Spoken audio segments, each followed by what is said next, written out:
গণেশায় নম গণেশায় নম গণেশায় নম বিষ্ণু প্রভু দিদিরা জয় করুণায় আমি আত্মা শান্ত সন্তুষ্ট গুরুমুখী মাঝখানে অবস্থিত হে মানুষেরা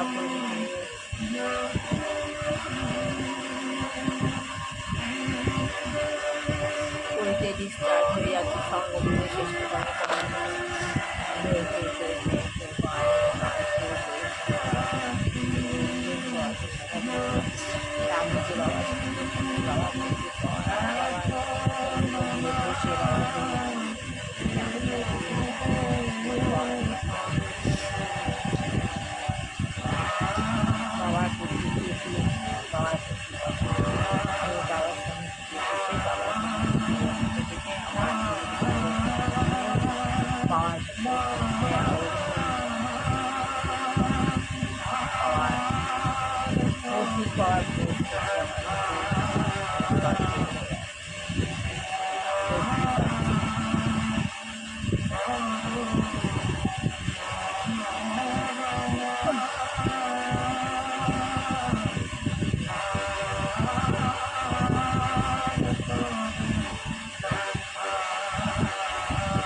অবগতি শেষ হলো। এইভাবে প্রমাণ নিতে হয়, শিখিয়ে দিলাম কীভাবে মেডিটেশন প্রমাণ নিতে হয়। এইভাবে যে প্রতিদিন বহুমুখী ভগবানের কাছে প্রমাণ নেবে তার যদি রাখতে পারবে, নিজেও থাকবে, সবাইকে প্রমাণ নিতে পারবে।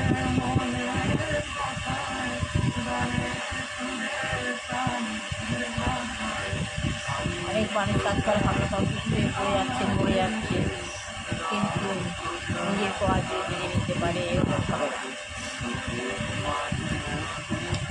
সভাপতি নিবৃত্তি হয়েছে কালকে সকালে।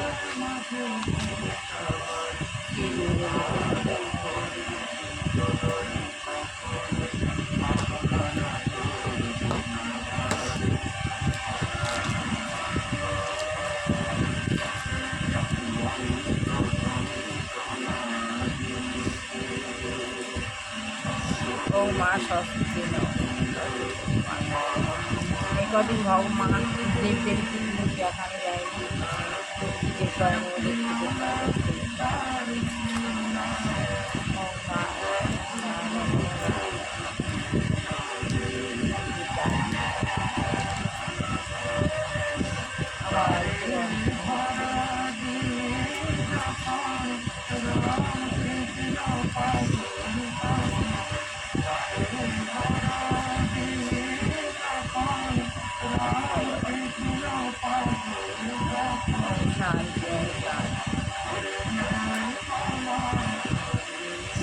কদিন অম্বুবতী ছিল বলে কালী কথা হয়নি, কালী কথা অম্বুবতী নিবৃত্তি হয়েছে তবে কালী কথা হচ্ছে। করবেন না বাবা,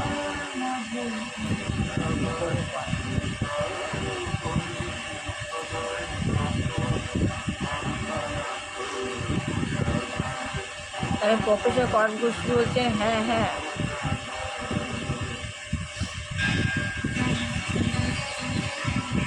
7বার গিয়েছি। বহুবার জিজ্ঞেস করছেন আপনি কি কখনো ভারতবর্ষে গিয়েছেন? প্রফেসর করণ ঘোষ বলছেন হ্যাঁ হ্যাঁ 7বার গিয়েছি। বাংলাদেশ থেকে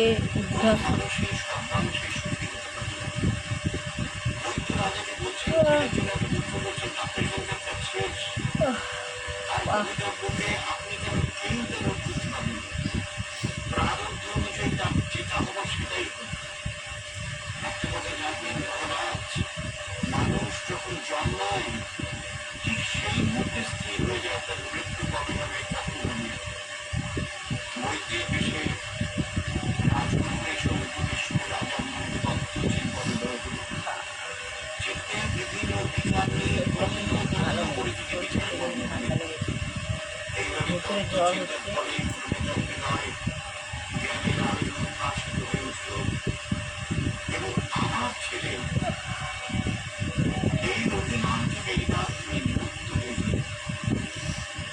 তাহলে বহুবার বলছেন হ্যাঁ, তবে ইরানি ওখানে আমরা 10 দিন ধরে সংকীর্তন করেছি,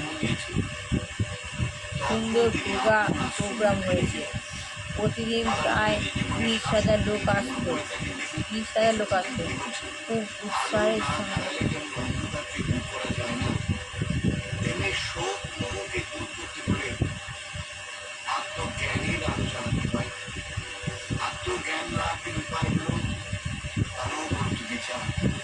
এই বিচারের ফলে হৃদয়ে জ্ঞান সূত্রে উদয় হয় এবং তারই ভিত্তিতে শোক অন্ধকার দূর হয়ে যায় ও হৃদয়ে অপার শান্তি বিক্রি ওঠে।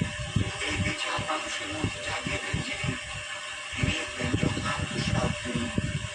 নদীর অজ্ঞান তিমিরে অন্ধ শিষ্যের চোখ তিনি ফুটিয়ে দেন, বলছেন শ্রী বালানন্দ ব্রহ্মচারী তার কল্পনাটা।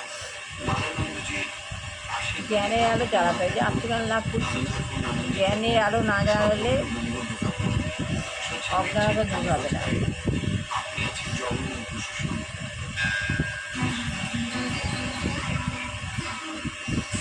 প্রতিদিন প্রায় 30,000 লোক আসতো, খুব উৎসাহের সঙ্গে তারা আমাদের কথা শুনেছে। আমাদের কথা মানে শ্রী ভগবতের আর ভগবদ গীতার কথা। তাই পৃথিবীর প্রতিটি প্রান্তের লোকই আন্তরিকতার সঙ্গে সাড়া দেয়। বিশেষ করে আমেরিকার ছেলেমেয়েদের কাছ থেকে যেরকম সাড়া আমি পেয়েছি তা অপূর্ব। ইংল্যান্ড, জার্মানি ও ফ্রান্স থেকেও যথেষ্ট সাড়া পেয়েছি। এখান থেকে আমি প্যারিসে যাব, ও জায়গাটার নাম যেন কি শ্যামসুন্দর প্যারিসে কন্টেন্টলি অ্যাক্সেস সুপ্রভাত বলতে হ্যাঁ, ওখানে ওর সম্পূর্ণ একটা বাড়ি নিয়েছে, ওখানে ওরা একটা সম্পূর্ণ বাড়ি নিয়েছে।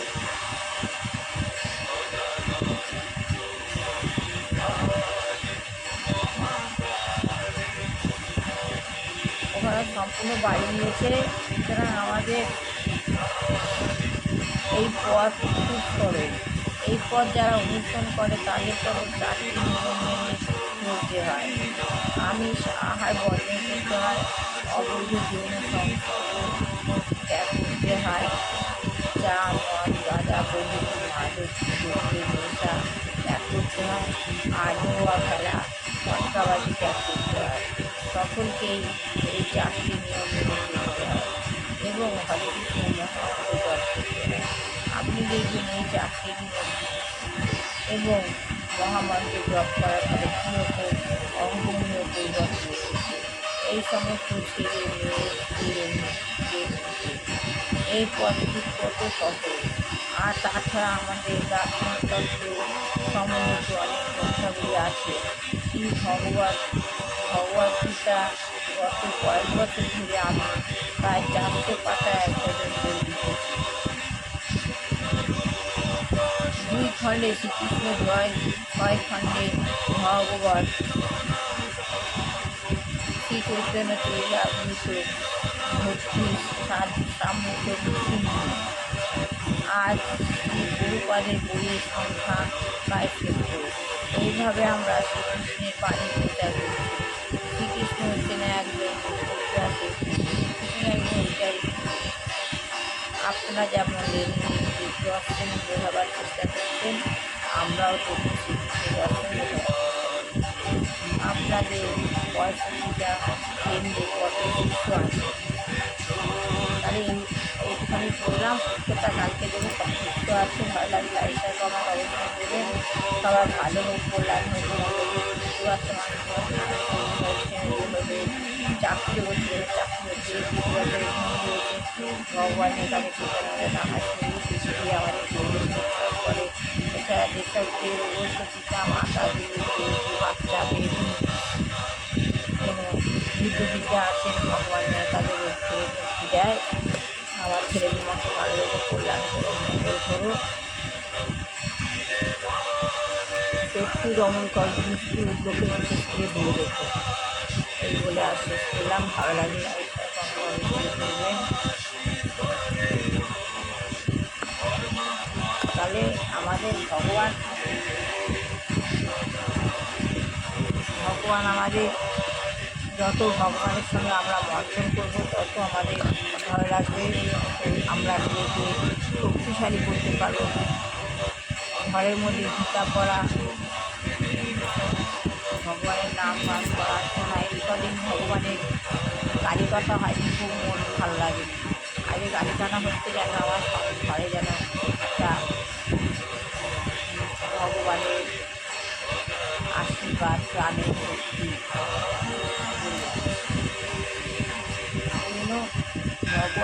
ভগবানের নাম গান শোনানো মানুষ কীভাবে পাওয়া যেতে হয়, মানুষ যেন ভালো থাকে।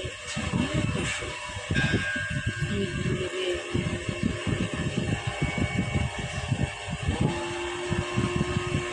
আমাদের গুরুদেব আমরা স্মরণ করি। শিব গুরু শিব, ভগবান শিব বসে আছেন চতুর্দিকে। গুরুদেবের মাধ্যম দিয়ে আমাদের মধ্যে পাওয়ার, সেই পাওয়ার পেলে আমরা নিজেকে সুস্থ রাখতে পারবো, আদর্শ মানুষ হয়ে উঠতে পারবো। একজন আদর্শ মানুষ হতে হলে তাকে নিষ্কাম কর্ম করতে হবে, ভগবান নাম করতে হবে। নিষ্কাম কর্ম করা অর্থ হলো মন প্রাণ ভগবানকে দিয়ে অনবরত ভগবানের নাম গান করা, ভগবানকে অন্তর্ভুক্তে ভালোবাসা। আর সকাম কর্ম হলো যে আমি কাজ করছি ভগবান কাছে ফল পাওয়ার জন্য।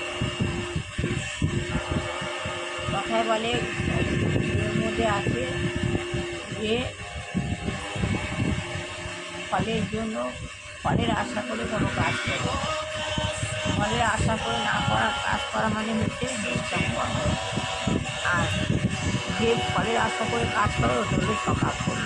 কিন্তু কথায় বলছে নিষ্কাম কর্ম করো, ফল লাভ, ফল ভগবান তুমি জন্মেছো, ভগবান তোমার কপালে যেমন লিখে দিয়েছে সেটাই হবে, তার অন্য কোনো কিছুই হবে না।